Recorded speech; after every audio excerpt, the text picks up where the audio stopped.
Hello everyone, welcome to the smart IAS foundation. आज हम discuss करने वाले हैं 4 जुलाई 2024 का करंट अफेयर्स। और इसमें हम आज ये सारे टॉपिक डिस्कस करने वाले हैं जिनका पीडीएफ आपको मिलेगा हमारे टेलीग्राम चैनल से, जिसका लिंक मिलेगा हमारे डिस्क्रिप्शन बॉक्स में। तो लेट्स स्टार्ट। हम लोग बात करते हैं कि क्या क्या हम लोग इसमें करेंगे। तो first topic we are going to start today is enhancing internal security, a comprehensive 5 year plan for India. देखो, अभी अभी नई गवर्नमेंट बन के आई है 2024 में। तो नेक्स्ट 5 ईयर में इंटरनल सिक्योरिटी इंडिया को कैसे इनहेंस करना होगा। इंटरनल सिक्योरिटी का मतलब क्या होता है? नक्सलिज्म से रिलेटेड चैलेंजेस हैं कि नहीं है। इंटरनल सिक्योरिटी में आपको जम्मू एंड कश्मीर टेररिज्म से रिलेटेड चैलेंजेस हैं कि नहीं है। इंटरनल सिक्योरिटी में नॉर्थ ईस्ट इंसर्जेंसी, इनसे रिलेटेड चैलेंजेस हैं कि नहीं है। इंटरनल सिक्योरिटी में मणिपुर जैसी क्राइसिस से रिलेटेड चैलेंजेस हैं कि नहीं है। इंटरनल सिक्योरिटी में बहुत सारे चैलेंजेस हैं। बाकी क्राइम है, हीनियस क्राइम भी तो है। तो ये सारी चीजें हमें टैकल करना पड़ेगा। और इंटरनल सिक्योरिटी कहाँ आता है? जीएस पेपर 3 में आता है। श्री प्रकाश सिंह, जो एक एक्स आईपीएस ऑफिसर हैं, उन्होंने ये आर्टिकल लिखा है। और इनका काफी इन डेप्थ आर्टिकल आता है, 9 इंटरनल सिक्योरिटी चैलेंजेस। तो ये 9 सिक्योरिटी चैलेंजेस की बात करेंगे। और क्या चाहिए? डायरेक्टली इस पे मेंस का क्वेश्चन बन सकता है, या किसी भी इंटरनल सिक्योरिटी के आंसर्स में इनको यूज किया जा सकता है। ठीक है, तो ये हम यहाँ पे डिस्कस करने वाले हैं। तो यहाँ पे वो बात करते हैं कि our economy is on a robust growth trajectory. हमारी इकोनॉमी अच्छी चल रही है, और चाइना भी हमें बहुत ज्यादा बोली अब नहीं कर पा रहा है और नहीं कर पाएगा। realizing that India is willing to stand firm even in potential confrontation, कि चाइना को अब ये पता है कि इंडिया एकदम फर्म खड़ा हो रहा है। एकदम पोटेंशियल कन्फ्लिक्ट अगर भी हुआ, अगर चाइना इंडिया वॉर भी जैसे सिचुएशन होती है, तब भी इंडिया एक फर्म तरीके से खड़ा होगा, मजबूती से खड़ा होगा। तो चाइना भी बुली नहीं कर पा रहा है। ऐसे में हम अबे बाहर के चैलेंजेस को छोड़ के, या छोड़ना नहीं है बाहर के चैलेंजेस को, इंटरनल सिक्योरिटी के चैलेंजेस पे भी हमें 5 ईयर फोकस करना पड़ेगा। अब एक एक करके हम स्टार्ट करते हैं। First is internal security doctrine. क्या हमारी ऐसी कोई सिक्योरिटी डॉक्ट्रिन है? नहीं है।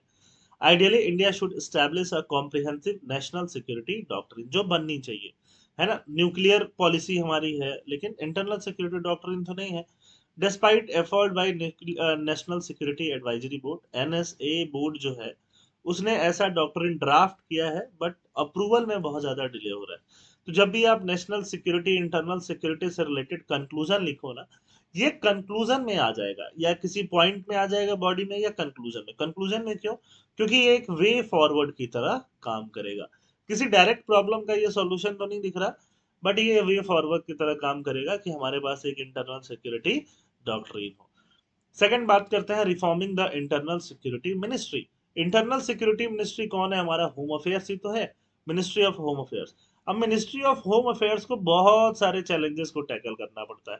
बहुत ज्यादा काम है मिनिस्ट्री ऑफ होम अफेयर्स के बाद, बहुत ज्यादा बड़ा हो गया है ना। तो स्लो काम हो रहा है, और इंटरनल सिक्योरिटी के बहुत सारे मैटर्स पे काम भी नहीं हो पा रहा, अच्छे से काम नहीं हो पा रहा। यहाँ पे ये सॉल्यूशन ये है, assigning independent charge of internal security to a young junior minister within the ministry of home affairs could replicate successful past model such as Rajesh Pilot tenure. आपने सचिन पायलट का नाम सुना होगा। उनके पिताश्री कौन थे? श्री राजेश पायलट। अब राजेश पायलट ने भी यूनियन गवर्नमेंट के अंदर मिनिस्टर हुआ करते थे, और उन्होंने बहुत अच्छा मिनिस्ट्री ऑफ होम अफेयर्स के अंदर कार्यकाल निभाया था। वैसे ही अगर इंटरनल सिक्योरिटी मिनिस्ट्री नहीं बनाए, मिनिस्ट्री ऑफ होम अफेयर्स के अंदर ही इंटरनल सिक्योरिटी का जो भी कार्यभार है, इंडिपेंडेंट चार्ज है, इंडिपेंडेंट रूप से कोई यंग जूनियर मिनिस्टर को दे दें, कि आपका सारा काम जो होगा वो मिनिस्ट्री जो है इंटरनल सिक्योरिटी के ऊपर करने का होगा, तो मणिपुर से रिलेटेड चैलेंज, जम्मू कश्मीर, तो हर चीज पे वो फोकस कर पाएंगे। Third problem directly Jammu and Kashmir से रिलेटेड है। हमने सोचा कि 370 हटाया और जम्मू कश्मीर ठीक हो गया, बट अभी आपको पता है ना, रियासी डिस्ट्रिक्ट वगैरह में टेररिस्ट अटैक हुए। एक हमारा जो बस था, जो जा रहा था तीर्थ यात्रा को, वो बस गॉर्स में गिर गया, और गिरने के बाद भी उस पर फायरिंग होती रही। तो हमें वहां भी ध्यान से देखना होगा, जम्मू एंड कश्मीर की सिचुएशन भी, to counter the Pakistani deep state objective. Pakistan का डीप स्टेट किसको बोलते हैं? मिलिट्री को बोलते हैं। उसका ऑब्जेक्टिव क्या है? डीप स्टेट का ऑब्जेक्टिव क्या है? इंडिया को ब्लीड करना है ना। Bleed India by 1000 cuts, India को 1000 कट्स देना जिससे खून बहता रहे। Urgent steps are needed to recognise reorganise the security grid, restore statehood and conduct assembly election, जिससे कि असेंबली इलेक्शन भी कंडक्ट कराया जाए। Challenges in the north east में क्या क्या चैलेंजेस है? Described by the Prime Minister as a piece of our heart, the Northeast continues to face significant challenges. Northeast significant challenges face कर ही रहा है। 2015 में फ्रेमवर्क बना नागाज के साथ, है ना, remains unfulfilled due to dispute over a separate flag and constitution by NSC and IM।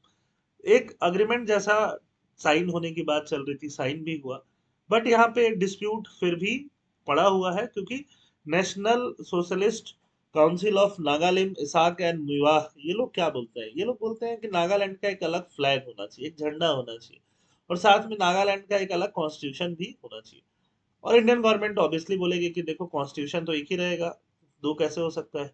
ठीक है, और फ्लैग भी तो एक ही है, दो कैसे हो सकता है? तो यहाँ पे कोई मतलब यहाँ पे कोई काम नहीं हो पाया है, तो इसको जल्दी फुलफिल करने की जरूरत है। Ensuring strict enforcement of cease fire agreement, जितने भी सीज फायर अग्रीमेंट हुए हैं उनका इन्फोर्समेंट करना।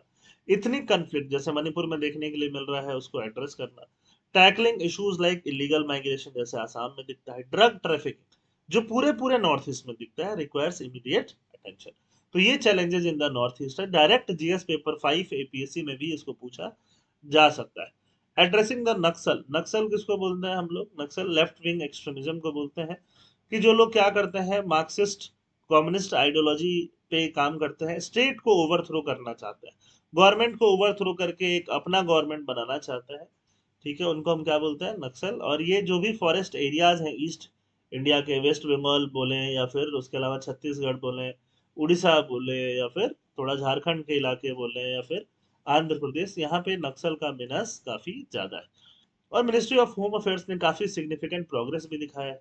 तो जब इतना प्रोग्रेस हो ही गया है, तो एक रिकंसिलिएशन का अप्रोच हो सकता है, offering a unilateral cease fire. एक यूनिलैटरल सीज फायर किया जाए, initiating dialogue with Naxal group, addressing grievances and integrating them into mainstream society. उनको मेन स्ट्रीम सोसाइटी में क्या कर लिया जाए? इंटीग्रेट कर लिया जाए। 6 पॉइंट इंटेलिजेंस ब्यूरो या सीबीआई का रिस्ट्रक्चर किया जाए, दोनों का रिस्ट्रक्चरिंग बहुत जरूरी है। इंटेलिजेंस ब्यूरो कब एस्टैब्लिश हुआ? अंग्रेजों ने एस्टैब्लिश किया 1887 में। एक एडमिनिस्ट्रेटिव ऑर्डर से कर लिया, उसको एक स्टैट्यूटरी बेसिस देना जरूरी है, उस पर लॉ पास करके स्टैट्यूटरी बेसिस, जिससे कि इसका मिसयूज अगर होता भी है पॉलिटिकल गेन्स के लिए, मान लो अपोजिशन के लीडर के लिए अगर यूज करती है गवर्नमेंट, तो वो खत्म हो जाए, वो मिसयूज बंद कराया जाए। सीबीआई भी एस्टैब्लिश हुआ, सीबीआई को भी और ज्यादा स्ट्रेंथन करने की जरूरत है, लीगल मैंडेट देने की जरूरत है, इंफ्रास्ट्रक्चर देने की जरूरत है, रिसोर्स देने की जरूरत है, और ऐसा रिकमेंडेशन तो पार्लियामेंट्री कमिटीज ने ही किया हुआ है। ठीक है। सेवेंथ है ट्रांसफॉर्मेशन ऑफ स्टेट पुलिस। जो भी स्टेट पुलिस है, हर स्टेट के पुलिस को ट्रांसफॉर्मेशन चाहिए। प्राइम मिनिस्टर ऑफिस को अर्जेंटली इनका ट्रांसफॉर्मेशन के बारे में सोचना चाहिए। हम लोगों ने क्या किया, हम लोगों ने ब्रिटिश की जो पुलिस थी, ब्रिटिश इंडिया की जो पुलिस थी, उसको इनहेरिट कर लिया। वो एक रूलर्स पुलिस थी, ब्रिटिश इंडिया रूल कर रही थी, रूलर पुलिस थी। उसको अकाउंटेबल नहीं बनाया हम लोगों ने। अगर और ज्यादा अकाउंटेबल बना लेंगे तो पीपल्स पुलिस हो जाएगी। Akin to reform initiated by Robert Peel in Britain, Britain में जैसा रिफॉर्म हुआ वैसा हम लोग इंडिया में भी करना चाहिए। और जो प्रकाश सिंह है आईपीएस, वो बार बार पीपल्स पुलिस के लिए लिखते रहते हैं कि पुलिस में अर्जेंट रिफॉर्म्स की जरूरत है, इंडिया के पुलिस फोर्सेज में, और पूरे पुलिस मॉडर्नाइजेशन की जरूरत है, जो कि होनी चाहिए। CAPF, central armed police force, central armed police force में तो बहुत सारे आर्म पुलिस फोर्सेज आ जाते हैं। असम राइफल आ जाता है, बीएसएफ आ जाता है, सीआईएसएफ आ जाता है, सीआरपीएफ आ जाता है, आईटीबीपी, एनएसजी, एसएसबी, सारे लोग आ जाते हैं। 10 CAPF comprising over million personal, 10 lakh से ऊपर पर्सनल है। इनमें इंटरनल चैलेंजेस होता है, इनका एक्सपेंशन अनप्लान्ड हो जाता है, ट्रेनिंग इनएडिक्वेट रह जाती है, फ्रिक्शन रहता है between cadres and all India service officer. All India service officer कौन? आईपीएस, है ना। आप देखोगे कि आसाम राइफल हो गया, सीआईएसएफ हो गया, सीआरपीएफ, इनका हेड बना के किसको भेज दिया जाएगा? आईपीएस ऑफिसर को। और नीचे वाले जूनियर ऑफिसर को उतना अच्छा प्रमोशन नहीं मिल पाया, तो इससे इनको फ्रिक्शन होता है। Addressing this issues through a high powered commission is essential for long term. एक हाई पावर्ड कमीशन बनाया जाए जो लॉन्ग टर्म में इस इशू को एड्रेस करता रहे। Harnessing technology for policing, policing के लिए टेक्नोलॉजी को हार्नेस करो, यूज करो। emphasizing technological integration can significantly enhance policing efficiency as highlighted in Prime Minister 2021 DGP conference. Establishing a high-powered technology mission to adopt cutting-edge technology is crucial to meet current and future policing challenges.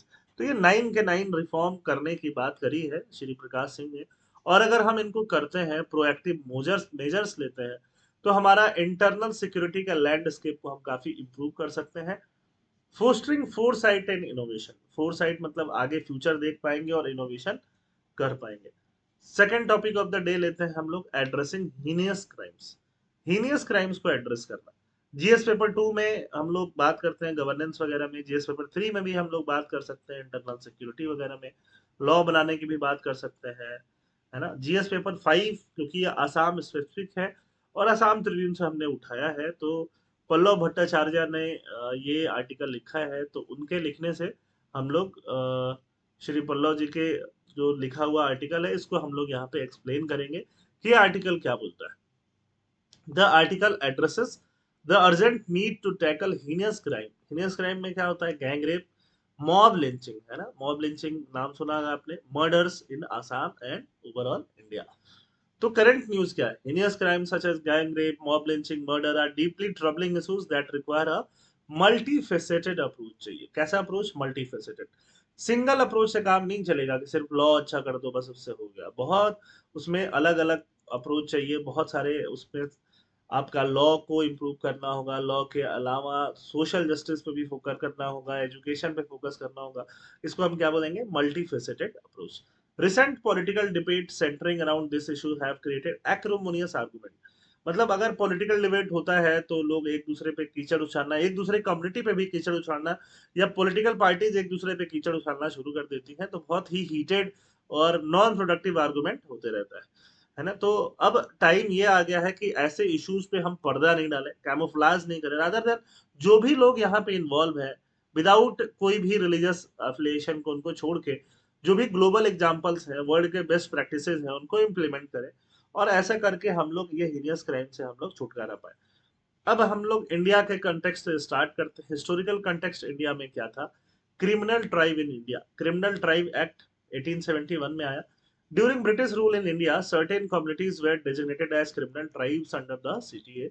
This designation was based on the British administration believed that some tribe and communities were inherently criminal by nature. कुछ tribes क्या है, inherently criminal है। These communities were often nomadic and semi-nomadic. वो लोग क्या थे, nomadic भी थे, semi-nomadic थे, and their traditional lifestyle and resistance to settled agriculture made them suspect in the eyes of British.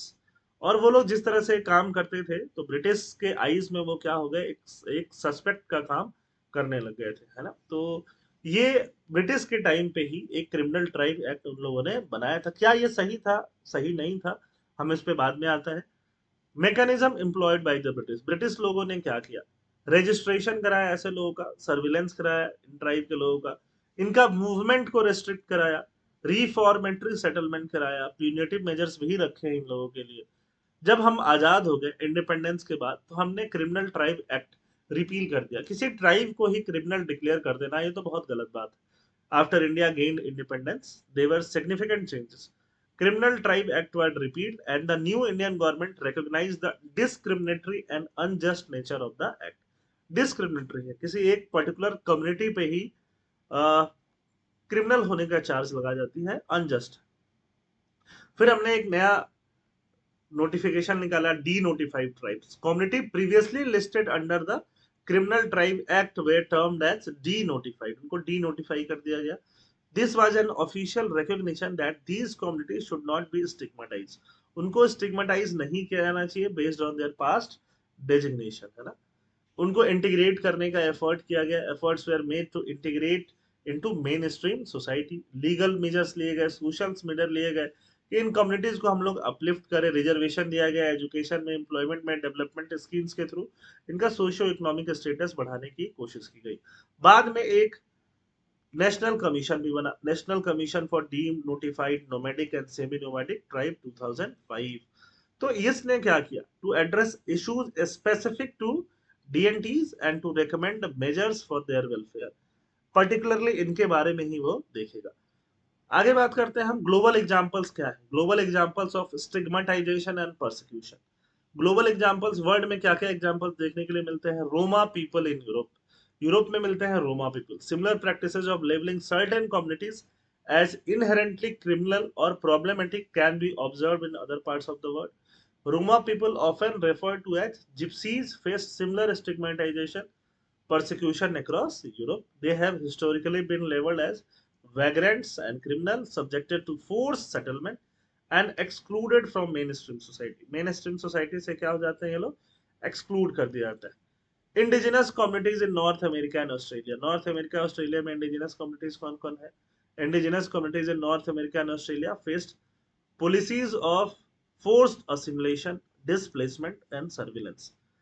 In the US, for example, Native American children were forcibly taken to boarding school in an attempt to erase their cultural identity. सोचो इतना गलत गलत भी काम हुआ है world में, है ना, यूएस जैसे, नॉर्थ अमेरिका जैसे जगहों पे। Jim Crow era in US. During the Jim Crow era America African American, जो कि ब्लैक अमेरिकन हम बोल सकते हैं, were subjected to discriminatory laws that criminalize minor infractions to maintain a system of racial segregation and economic exploitation। देखो ये सारी चीजें पहले हो चुकी हैं। हीनस क्राइम को रिजॉल्व कैसे करेंगे, ये मेन बात है। ये पूरा टॉपिक हम ऐसे में भी जहां जहां जहां जरूरत पड़े वहां वहां यूज कर सकते हैं। First, strengthening law enforcement and judicial system.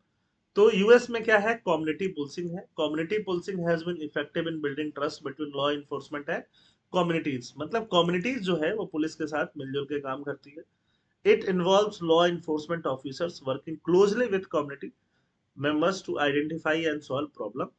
This approach can help in gathering intelligence, preventing crimes, ensuring swift justice. Communities के साथ पुलिस मिलजुल के काम करे तो पीपल्स पुलिस बनना पड़ेगा। स्पेशलाइज्ड टास्क फोर्स बनाओ, है ना, कि जो स्पेशल काम कर सके। Specialised task force focus on heinous crime can enhance the efficiency of investigation and prosecution. Assam can benefit from implementing community policing to foster trust and cooperation between the police and the community. Establishing a specialized task force to handle crime like gang rape, murder would ensure focused and effective investigation leading to timely justice. तो ये solutions मिले ना हमें, हमें directly क्या मिले, ये solution मिले। और कहाँ से उठाया हमने, यूएस के बेस्ट प्रैक्टिसेस से उठाया। Community engagement and education. Sex education होता है स्कैंडिनेवियन कंट्रीज में। Scandinavian countries such as Sweden, Norway implemented comprehensive sex education programme covering consent, है ना। सेक्स एजुकेशन में क्या कवर करते हैं वो, कंसेंट का मतलब respectful relationship. What is a respectful relationship and the legal implication of sexual crime. अगर कोई सेक्सुअल क्राइम करता है तो लीगली क्या उसका रेपरकशन हो सकता है, इम्प्लीकेशन हो सकता है। तो ये चीजें तो ऑब्वियसली स्कूल से ही, एटलीस्ट हाई स्कूल से 11th-12th क्लास से बच्चों को पता होने ही चाहिए। This programme coupled with community engagement initiative have contributed to lower rates of sexual violence. इससे सेक्सुअल वायलेंस क्या हो जाता है, काफी हद तक कम हो जाता है। क्या हम आसाम में और पूरे ऑल ओवर इंडिया में ऐसा चला सकते हैं? बिल्कुल चला सकते हैं। ये बहुत इंपॉर्टेंट पॉइंट है ना। जितना इंपॉर्टेंट आपको दिख रहा होगा कहीं उससे ज्यादा है, खासकर जब आप मेंशन करोगे covering consent, respectful relationship, legal legal implication of sexual crime. अगर सिर्फ आप ऐसे ही लिख दो sex education in Scandinavian country, इससे आपके आंसर में कोई बहुत फर्क नहीं पड़ेगा। आपको ये तीनों पॉइंट कवर करने होंगे अगर आप एक अच्छा आंसर लिख रहे हो। Education in Assam, introducing comprehensive sex education in a school across Assam can help in shaping positive attitude and behavior among youth. Community program that promotes gender equality, respect, and non-violence can further support these efforts. Social and economic development. Social program in Brazil. Brazil has implemented various social programs aimed at reducing violence by addressing its root cause. Root cause क्या है? Violence का root cause कई बार क्या होता है? Poverty, lack of education, unemployment. तो Brazil ने programme चलाया है बोल्सा फैमिलिया। तो लो इनकम फैमिलीज को फाइनेंशियल एड प्रोवाइड करते हैं, इंसेंटिवाइजिंग एजुकेशन और हेल्थ केयर को। जैसे राहुल गांधी बोल रहे थे ना कि अगर उनकी गवर्नमेंट आएगी तो 8,000 या 8,500 हर महीने खटाखट खटाखट खटाखट ट्रांसफर हो जाएगा। तो वो क्या होता है, लो इनकम फैमिली को एक फाइनेंशियल एड के रूप में काम करता है ना, बोलसा फैमिली जैसा। Assam में development to address the socio economic factor contributing the crime, government can implement similar social program, financial support दे दो। महाराष्ट्र में इम्प्लीमेंट हुआ है ना वुमेन के लिए, और एमपी में इम्प्लीमेंट हुआ विमेन के लिए। Education, employment opportunity to vulnerable population can reduce the likelihood of youth turning to criminal activities. Rehabilitation and reintegration, rehabilitation कहाँ देखने को मिलता है? जर्मनी में। Germany's criminal justice system focus on rehabilitating offenders and reintegrating them into society.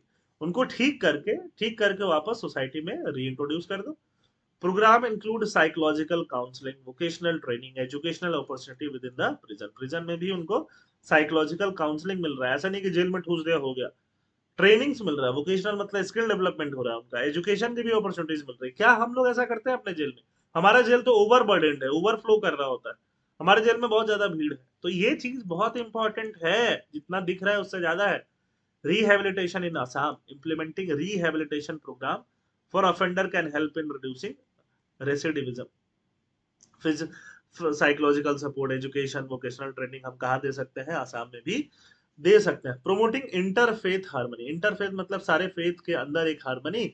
जैसा कि अगर हम देखें तो दीन इलाही जो अकबर ने चलाया था, उसमें भी वो इंटरफेथ हार्मनी की बात करते थे, या फिर अशोका के टाइम में भी वो इंटरफेथ हार्मनी के बारे में बात करते थे। तो हमें भी इंटरफेथ हार्मनी प्रमोट करना चाहिए और बहुत जरूरत है।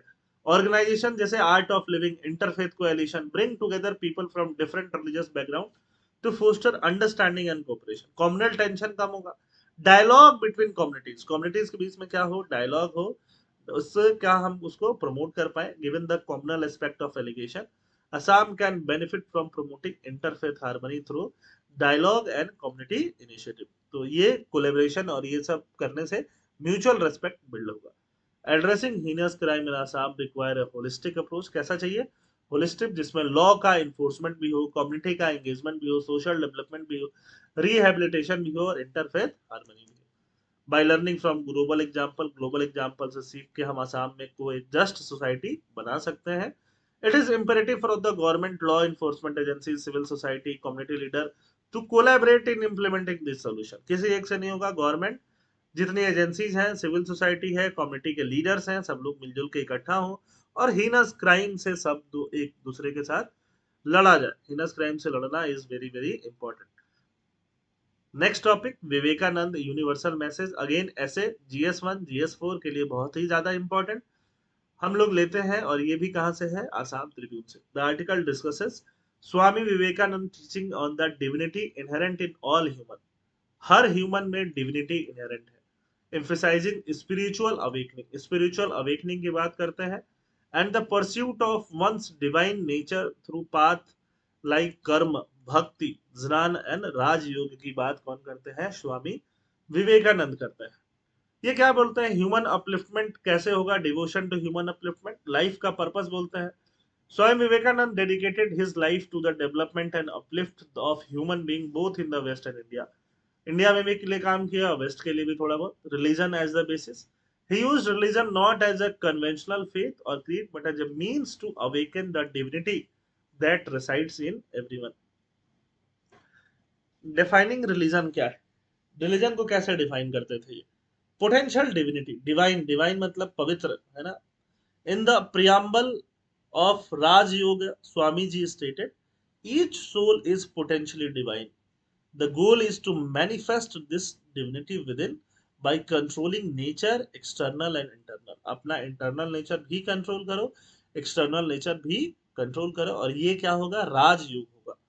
Pathways to freedom. The goal can be achieved through work, worship, psychic control, or philosophy, either individually or in the combination. Realizing divine nature. Purpose of life क्या होगा? Swami Vivekananda emphasize that the very purpose of life is to realize our divine nature. उनका मोटो क्या था? In a letter to Sister Nivedita, he wrote to preach unto mankind their divinity and how to make it manifest in every moment of life. Means and end क्या होगा? Achieving this requires paying attention to both the means and the end through the practice of yoga, serving God in man, and practicing strength and fearlessness. Strength और fearlessness को क्या करना पड़ेगा? Practice. Search for unity. Advaita Vedanta. This philosophy asserts that there is only one reality, one without a second and nothing else exist. सिर्फ एक philosophy exist करती है, किसी एक फिलॉसफी के अलावा एक ही ट्रुथ है, उसके अलावा कुछ और एग्जिस्ट नहीं करता। इस पे ये बात करते थे, इटर्नल ट्रुथ की बातें करते थे। Swami ji experience this truth and understood that the real nature of man transcends the body and mind as an unchanging spirit without weakness or defects। Real nature of man क्या होगा कि आप बॉडी और mind को ट्रांसेंड कर जाओ। Transcend मतलब पार चले जाओ, है ना। आप अपनी बॉडी और माइंड से बाहर जाके सोचो, बाहर जाके अपनी स्पिरिट में अवेकनिंग ढूंढो। तो यहाँ पे वो लोग बात करते थे। Proclamation at the parliament of religion 1893, है ना। शिकागो में ये उनका सबसे इंपॉर्टेंट कॉन्फ्रेंस बोला जाता है, पार्लियामेंट ऑफ रिलीजन। उसमें उन्होंने बोला, ye divinities on earth sinners, it is a sin to call a man so, it is a standing libel on a human nature. मतलब बाकी किसी को, किसी मैन को बुराई करना या उनको गलत नजर से देखना, ये क्या है, पाप की तरह ही है। इमोर्टल सोल के बारे में क्या कहा है, hears people to recognise their true nature as immortal soul, free spirit and not mere bodies और मैटर। हम सिर्फ बॉडीज और मैटर नहीं है, हम इमॉर्टल सोल हैं। ऐसे सोल जो कभी मरेंगे नहीं। हमारा सोल नहीं मरेगा, हमारा आत्मा, हमारा मैसेज, हमारा डिविनिटी नहीं मरेगा। कोर मैसेज क्या दिया उन्होंने, थोड़ा फिलोसफिकल चल रहा है, फिलोसफिकल एसेज लिखने में हेल्प करेगा। Core message divinity of man, तो डिविनिटी ऑफ मैन तो चल ही रहा है। Creator of destiny, he emphasise that man is above the environment and the creator of his own destiny. अगर आप रोज पढ़ाई करोगे तो आपका सिलेक्शन जरूर होगा, अदरवाइज नहीं होगा। अपना डेस्टिनी आप खुद ही क्रिएट कर रहे हो। You can not believe in God until you believe in yourself. ठीक है। ह्यूमन नेचर के बारे में क्या कहा, never forget the glory of human nature, we are the greatest god that ever was और एवर विल बी। हम लोग सबसे बड़े हैं, जो पहले था और पहले और आज के टाइम में भी। क्राइस्ट और बुद्धा को कंपेयर किया। He compared Christ and Buddha to waves on the boundless ocean, highlighting the immense potential and divinity inherent in human being। थोड़ा सा यहाँ फिलोसफिकल चीजें ज्यादा है। Forerunner of atman glory in the west, universal appeal की बातें की। Swami Vivekananda message transcend boundaries of caste, creed and religion, resonating universality, acknowledging divinity, he emphasized the divinity of man and his infinite potential despite immediate limitation, inspiring passion among those striving for better opportunities and more equitable society। मतलब अपने अंदर के divinity को पहचानो, अपने अंदर के limitation के बावजूद भी आप जो करना चाहते हो उससे ज्यादा आप कर सकते हो। मैनिफेस्टिंग, मैनिफेस्ट करो अपनी आत्मा की ग्लोरी को, पर्पस ऑफ लाइफ को मैनिफेस्ट करना बहुत जरूरी है। और सबसे जरूरी इनका जो मैसेज था, ये जरूर आप एथिक्स में यूज कर सकते हो ऐसे में, service to humanity. He stress the important of service to humanity, है ना। सर्व करो, लोगों को सर्व करो, ह्यूमैनिटी को सर्व करना बहुत जरूरी है। As a means to manifest this defined nature, coined the term Daridra Narayan. हर दरिद्र में नारायण है। नारायण मतलब भगवान विष्णु, भगवान। दरिद्र मतलब हर पुअर गरीब पर्सन में नारायण है। तो serve the humanity to denote god in the form of the poor. Patriot and social reformer भी थे। Call to youth in India, Swami Vivekananda is revered as patriot who urge youth to serve the suffering millions of their motherland. बोला कि जो इतना सफर कर रहे हैं लोग, उनको सफर करने से बचाओ। विजन रियलाइज किया, his vision is embodied today by organisation like Ramakrishna Math, promoting service to God in man। ठीक है। awakening the sleeping soul, ignored, displayed, dispelled। Swami ji taught that ignorance of one divine nature leads to feeling of misery and helpless। अगर हम ignore करेंगे, ignorance में जिएंगे, तो हम misery और हेल्पलेसनेस में जी रहे हैं। इनलाइटनमेंट का पाथ, इनलाइटनमेंट कैसे आएगा, ये आउटलाइन फोर पाथ, ज्ञान, कर्म, भक्ति एंड राजयोग। ज्ञान मतलब नॉलेज, है ना। कर्म yoga, the yoga of will and intellect, मतलब नॉलेज वाला। ज्ञान योगा, ज्ञान बोलो या ज्ञान योगा बोलो, इसको क्या बोल सकते हैं हम लोग, कर्म योगा बोल सकते हैं। कर्म, कर्म तो समझते ही हो। भक्ति, भक्ति भी करना पड़ेगा। और Rajyoga, Rajyoga the last three step of the eight fold path. ठीक है। As ways to awaken the soul and attain divine nature. Ideal character, स्वयं Vivekananda emphasized developing a balanced character through a combination of these discipline. अगर हम चारों को एक balance रूप में लाते हैं, चारों पाथ ऑफ योगा को, हमारा एक बैलेंस बनेगा। embracing fearlessness, fearlessness को embrace करो। he advocate a fearless attitude, rejecting nervousness and cowardice, and urge people to face life challenges boldly yet calmly, boldly yet calmly। Swamiji taught that strength is inherent in every individual and must be cultivated through positive thinking. Importance of positive thinking and faith, clarity and peace. Through faith and positive thinking, Swami Vivekananda believed one could achieve clarity of vision, peace of mind, and resourcefulness in life. Life में क्या आएगा? Resourcefulness. Universal harmony. He emphasized the harmony of yoga and importance of selfless service, promoting happiness and peace. जिससे happiness आएगा और peace आएगा. Fourth topic, that is the last topic for the day, वहां बढ़ते हैं, दैट इज अभय मुद्रा. अभय मुद्रा क्या है?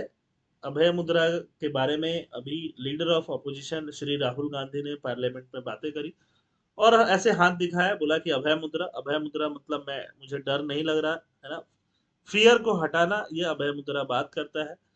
तो इसके बारे में हम लोग ये सारी बातें करने वाले हैं. In his first speech as the leader of opposition in the Lok Sabha, Rahul Gandhi invoked the Abhay Mudra, a gesture of raised open palm symbolizing reassurance and freedom from fear. He emphasized that this gesture, central to multiple religions and philosophies, is alien to the culture of fear he attributes to the current government. ये जो gesture है, जो multiple religions and philosophy के central में, multiple religions है ना, Buddhism की बात कर लो, हिंदुइज्म की बात कर लो, सिखिज्म की बात कर लो, सबके सेंटर में है. तो ये फियर को हटाने की बात करता है, जो कि करंट गवर्नमेंट जो है डरा रही है, ऐसा राहुल गांधी बोल रहे थे. यहाँ पे आप देख सकते हो अभय मुद्रा में बुद्धा का हाथ उठा हुआ. हिस्टोरिकल एंड फिलोसफिकल कंटेक्स्ट क्या है? संस्कृत में मुद्रा मतलब मनी होता है, money, currency, seal, mark. But Buddhism के कंटेक्स्ट में देखेंगे तो मुद्रा, मुद्रा मतलब हैंड और आर्म का जेस्चर को हम क्या बोलते हैं? मुद्रा बोलते हैं. हैंड और आर्म का जेस्चर. अभय मुद्रा मतलब, अभय मतलब कोई भय नहीं लग रहा, निडर है ना, fearlessness. Gesture of fearlessness is characterised by the raised open palm. Early depiction in Buddhism, Buddhism में इसका अर्ली डिपिक्शन किया गया था for approximately 500 years after the Buddha's lifetime. His presence was symbolized through indirect representations such as vacant throne और footprint rather than any physical image. कोई physical image तो उनका नहीं रखा जाता था, है ना. vacant throne बना दिया गया या फिर footprint, चरण पादुका रख दिया गया, तो ऐसे ही बुद्धा को रिप्रेजेंट किया जाता था. Earliest physical depiction of Buddha which emerged around the turn of the first millennium often include mudras. जब उनको ऐसे इंक्लूड किया जाने लगा, जैसे हम लोग बोलते हैं बुद्धिज्म का एक था हीनायाना बुद्धिज्म. हीनायाना बाद में क्या आया? महायाना बुद्धिज्म. महायाना बुद्धिज्म में हम बुद्धा को एज ए गॉड बहुत बड़ा करके दिखाने लग गए. These early depictions were found in the Gandhara art from the northwestern India subcontinent and later in the Gupta period at the Gangetic plain. तो जब बुद्धा को 6th सेंचुरी के बाद से बुद्धा को जब दिखाया जाता था वैकेंट थ्रोन से, उसको हम बोलते हैं हिनायाना बुद्धिज्म. बाद में जब उनको ग्रैंड तरीके से मूर्ति के रूप में दिखाया जा रहा है तो इनको हम क्या बोलते हैं? महायाना बुद्धिज्म, जो गांधारा आर्ट में बहुत फेमस हुआ. गांधारा आर्ट के बारे में आपने पढ़ा होगा. गांधारा आर्ट मतलब अगर हम इंडिया की बात करें तो गांधारा आर्ट आप जम्मू कश्मीर से लेके आगे की बात कर सकते हो, north western India. And later the Gupta period, Gupta period में गंगेटिक प्लेन में भी इनको ऐसे डिपिक्ट किया गया. अभय मुद्रा, अभय मुद्रा की बात सबसे पहले करेंगे. रिप्रेजेंट्स फियरलेसनेस, हमने देखा ही. रीअश्योरेंस, रीअश्योरेंस की बात भी करता है और प्रोटेक्शन की बात भी करता है. Commonly seen in depiction of Buddha signifying his role as protector and source of courage. Buddha protector भी बन रहा है और सोर्स ऑफ करेज भी बन रहा है. बुद्धा के और सिग्निफिकेंट मुद्राज क्या है? भूमि स्पर्श, भूमि को स्पर्श करना, earth touching gesture symbolising the Buddha's enlightenment under the bodhi tree. Bodhi tree के अंदर ये इनलाइटनमेंट को हम क्या बोलेंगे? भूमि स्पर्श बोलेंगे. Dharma chakra, gesture of wheel of dharma representing the teaching and turning of the wheel. Dhyana mudra, dhyana mudra मतलब meditation indicating deep contemplation and concentration. Mahayana and Vajrayana Buddhism, ये बताया मैंने. With the evolution of Mahayana, Mahayana को बोलते हैं ग्रेटर व्हीकल, वज्रयाना को बोलते हैं थंडरबोल्ट व्हीकल. मतलब वज्रयाना बाद में आया और बाद में पहले हीनायाना, फिर उसके बाद महायाना और वज्रयाना आए. बुद्धिस्ट आइकोनोग्राफी एक्सपेंडेड, बुद्धिस्ट का जो आइकनग्राफी था, आइकन के रूप में देखना, वो बहुत ज्यादा बढ़ गया. Hundreds of मुद्राज emerge, each carrying specific meaning and function with in ritual practices. ये सब आते रहते हैं यूपीएससी प्रीलिम्स में कई बार, है ना. इन तांत्रिक बुद्धिस्ट ट्रेडिशन, तांत्रिक वज्रयाना में काफी आता है. Mudras became dynamic ritual hand movement symbolizing material offering in enacted form of worship or relationship with visualized deities.